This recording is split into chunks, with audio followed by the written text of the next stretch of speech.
Roy started attacking King, and King started attacking Roy, and farmers started attacking both of them.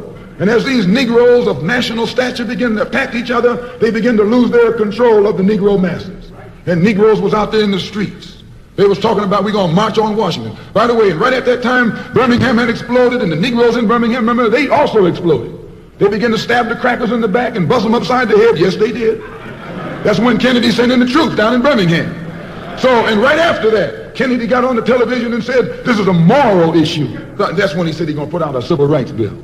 And when he mentioned civil rights bill, and the Southern crackers started talking about they were going to boycott it or filibuster it, then the Negroes started talking about what? We're going to march on Washington, march on the Senate, march on the White House, march on the Congress, and tie it up, bring it to a halt. Don't let the government proceed. They even said they was going to go out to the airport and lay down on the runway and don't let no airplanes land. I'm telling you what they said. That was revolution. That was revolution. That was the black revolution. It was the grassroots out there in the street. Scared the white man to death. Scared the white power structure in Washington, D.C. to death. I was there. When they found out that this black steamroller was going to come down on the Capitol, they called in Wilkins. They called in Randolph.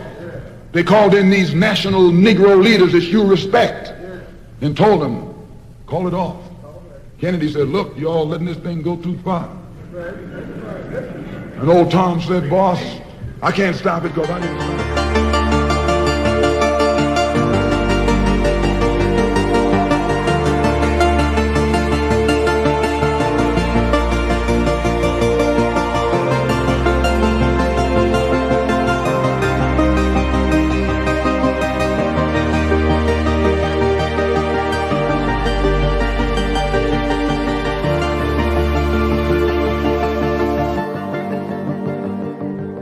To understand this, you have to go back to what young brother here referred to as the house Negro and the field Negro back during slavery.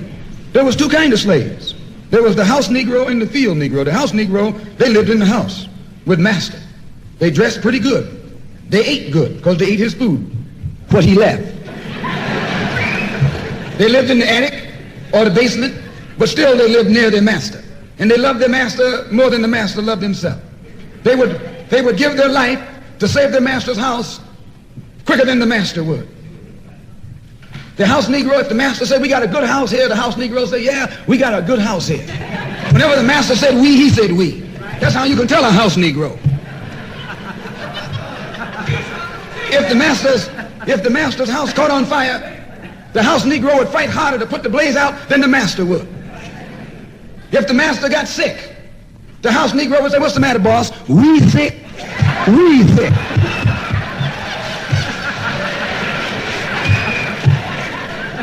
He identified himself with his master more than his master identified with himself.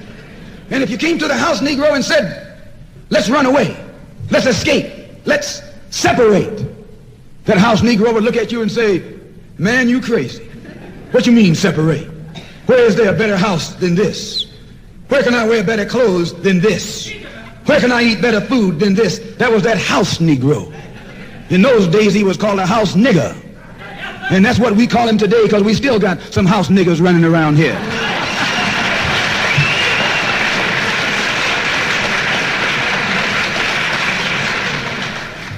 This modern house Negro loves his master. He wants to live near him. He'll pay 3 times as much as the house is worth just to live near his master. And then brag about, I'm the only Negro out here.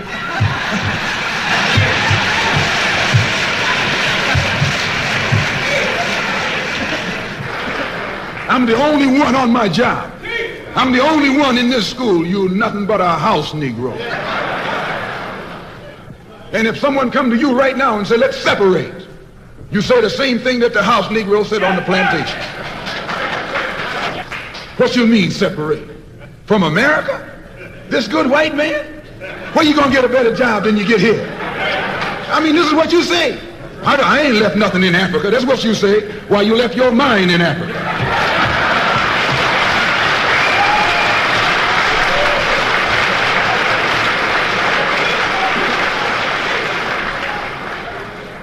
On that same plantation, there was the field Negro. The field Negro, those were the masses. There was always more Negroes in the field Then there was Negroes in the house. The Negro in the field caught hell. He ate leftovers. In the house, they ate high up on the hog. The Negro in the field didn't get nothing but what was left of the insides of the hog. They call them chitlins nowadays. In those days, they call them what they were, guts. That's what you were, a gut eater. And some of you are still gut eaters.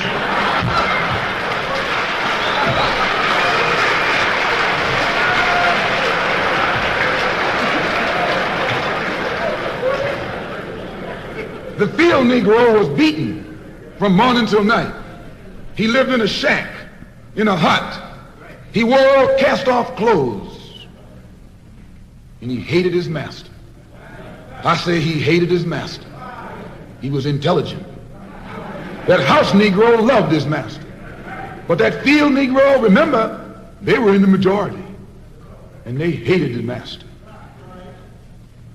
When the house caught on fire, he didn't try and put it out. That field Negro prayed for a wind, for a breeze. When the master got sick, the field Negro prayed that he died. If someone come to the field Negro and said, let's separate, let's run, he didn't say, where are we going? He said, any place is better than here.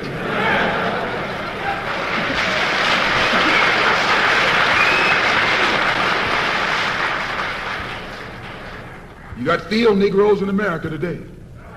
I'm a field Negro. The masses are the field Negroes. When they see this man's house on fire, you don't hear these little Negroes talking about our government is in trouble. They say the government is in trouble.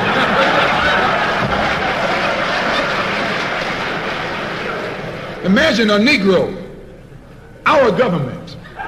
I even heard one say our astronauts. They won't even let him near the plant. And our astronauts, our Navy, that's a Negro that's out of his mind. That's a Negro that's out of his mind. Just as the slave master in that day used Tom, the house Negro, to keep the field Negroes in check, the same old slave master today has Negroes who are nothing but modern Uncle Toms, 20th century Uncle Toms, to keep you and me in check, keep us under control, keep us passive and peaceful in nonviolence. That's Tom making you nonviolent. It's like when you go to the dentist and the man is going to take your tooth. You're going to fight him when he start pulling. So they squirt some stuff in your jaw called Novocaine to make you think they're not doing anything to you. So you sit there and because you got all that Novocaine in your jaw, you suffer peacefully.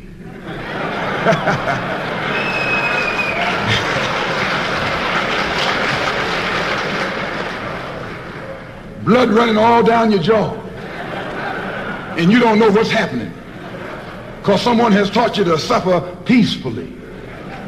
The white man do the same thing to you in the street. When he want to put knots on your head and take advantage of you and don't have to be afraid of you fighting back, to keep you from fighting back, he get these old religious Uncle Toms to teach you and me that just like Novocaine, suffer peacefully. Don't stop suffering, just suffer peacefully. As Reverend Cleave pointed out, let your blood flow in the streets. This is a shame. And you know he's a Christian preacher. If it's a shame to him, you know what it is to me.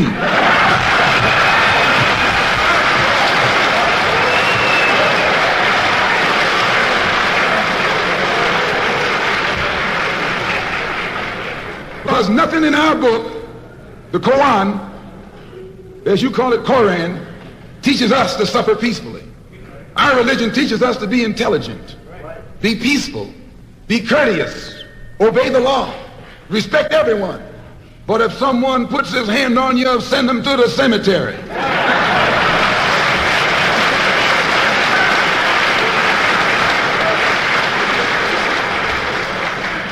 That's a good religion. In fact, that's that old-time religion.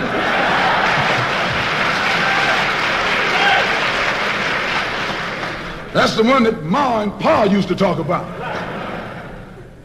An eye for an eye, and a tooth for a tooth, and a head for a head, and a life for a life. That's a good religion.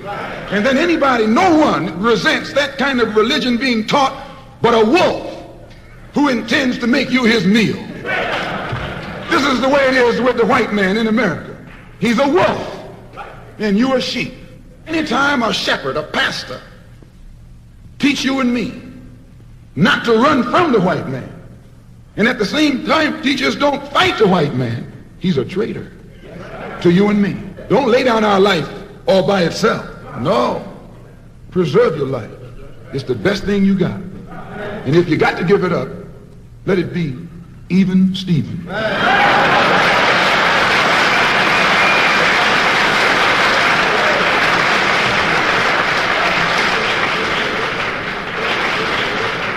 The slave master took Tom and dressed him well and fed him well and even gave him a little education. Gave him a long coat and a top hat and made all the other slaves look up to him. Then he used Tom to control them. The same strategy that was used in those days is used today by the same white man. He take a Negro, so-called Negro, and make him prominent, build him up, publicize him, make him a celebrity, and then he becomes a spokesman for Negroes and a Negro leader.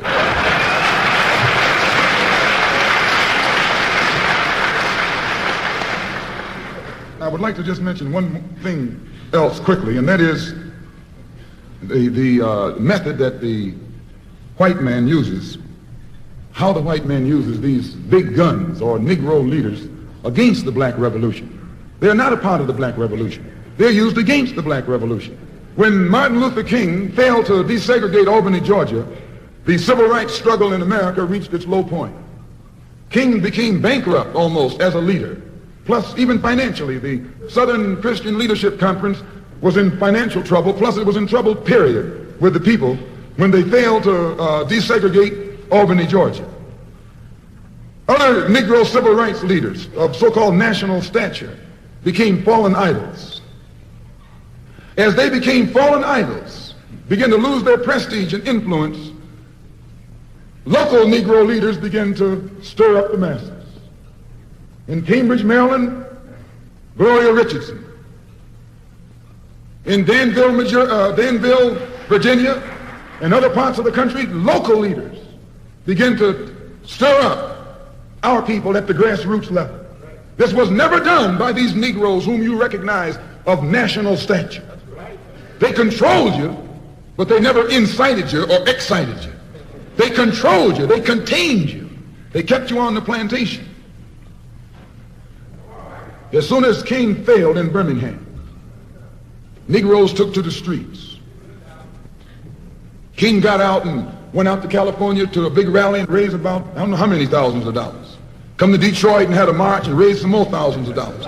And recall, right after that, Wilkins attacked King, accused King and the Corps of starting trouble everywhere and then making the NAACP get him out of jail and spend a lot of money, and then he accused King and Corps of raising all the money and not paying it back. This happened. I got it in documented evidence in the newspaper. Roy started attacking King, and King started attacking Roy, and farmers started attacking both of them. And as these Negroes of national stature begin to attack each other, they begin to lose their control of the Negro masses. And Negroes was out there in the streets. They was talking about, we're going to march on Washington. By the way, right at that time, Birmingham had exploded, and the Negroes in Birmingham, remember, they also exploded. They began to stab the crackers in the back and buzz them upside the head. Yes, they did. That's when Kennedy sent in the troops down in Birmingham. So, and right after that, Kennedy got on the television and said, this is a moral issue. That's when he said he's going to put out a civil rights bill. And when he mentioned civil rights bill and the Southern crackers started talking about they were going to boycott it or filibuster it, then the Negroes started talking about what? We're going to march on Washington, march on the Senate, march on the White House, march on the Congress, and tie it up, bring it to a halt. Don't let the government proceed. They even said they was going to go out to the airport and lay down on the runway and don't let no airplanes land. I'm telling you what they said. That was revolution. That was revolution. That was the black revolution. It was the grassroots out there in the street. Scared the white man to death. Scared the white power structure in Washington, D.C. to death. I was there. When they found out that this black steamroller was going to come down on the Capitol, they called in Wilkins. They called in Randolph. They called in these national Negro leaders that you respect and told them, call it off. Kennedy said, look, you all letting this thing go too far. And old Tom said, boss, I can't stop it because I didn't start it.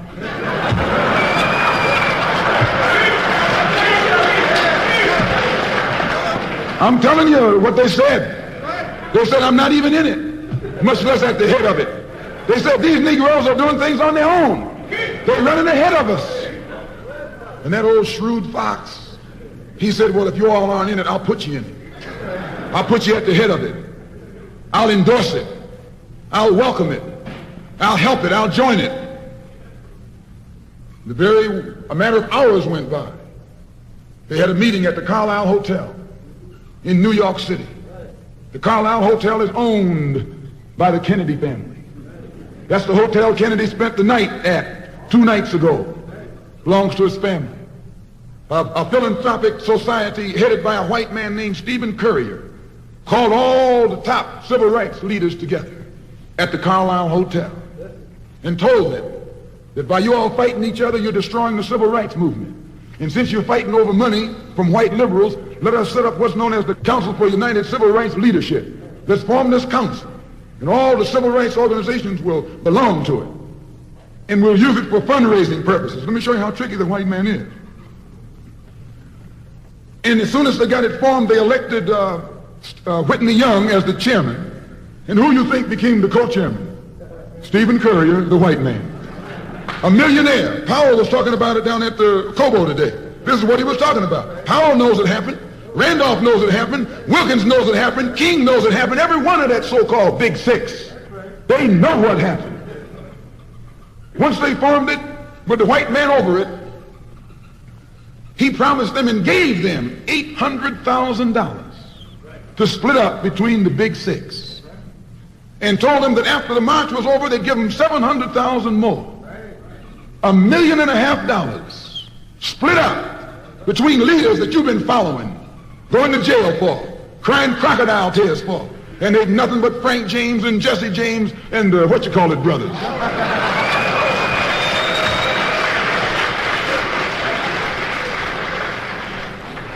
Soon as they got the setup organized, the white man made available to them top public relations experts. Opened the news media across the country at their disposal. And then they began to project these Big Six as the leaders of the march. Originally, they weren't even in the march. You was talking this march talk on Hastings Street. Is Hastings Street still here? On Hastings Street. You was talking the march talk on Lenox Avenue. And down on, Fillmore Street. And Central Avenue. And 42nd Street and 63rd Street. That's where the march talk was being talked. But the white man put the Big Six ahead of it. Made them the march. They became the march. They took it over. And the first move they made after they took it over, they invited Walter Reuther, a white man. They invited a priest, a rabbi, and an old white preacher. Yes, an old white preacher. The same white element that put Kennedy in power labored, the Catholics, the Jews, and liberal Protestants. Same clique that put Kennedy in power joined the March on Washington. It's just like when you got some coffee that's too black, which means it's too strong. What you do, you integrate it with cream.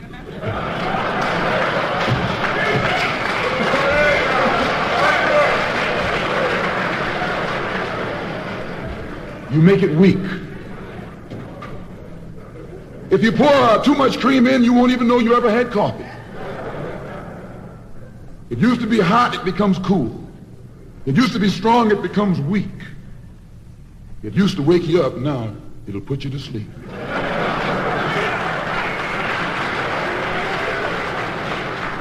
This is what they did with the March on Washington. They joined it. They didn't integrate it, they infiltrated it. They joined it, became a part of it, took it over. And as they took it over, it lost its militancy. They ceased to be angry. They ceased to be hot. They ceased to be uncompromising. Why, it even ceased to be a march. It became a picnic, a circus. Nothing but a circus with clowns and all. You had one right here in Detroit. I saw it on television with clowns leading it, white clowns and black clowns. I know you don't like what I'm saying, but I'm going to tell you anyway, because I can prove what I'm saying.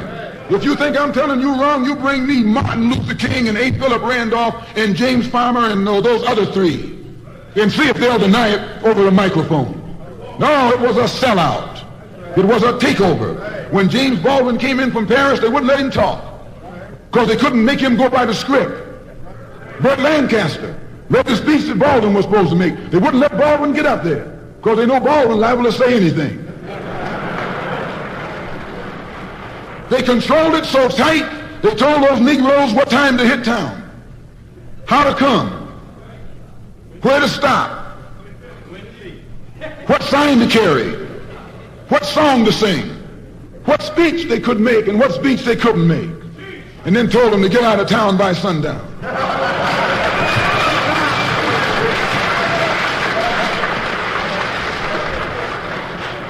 And every one of those Toms were out of town by sundown. Now, I know you don't like my saying this, but I can back it up. It was a circus, a performance. It beat anything Hollywood could ever do.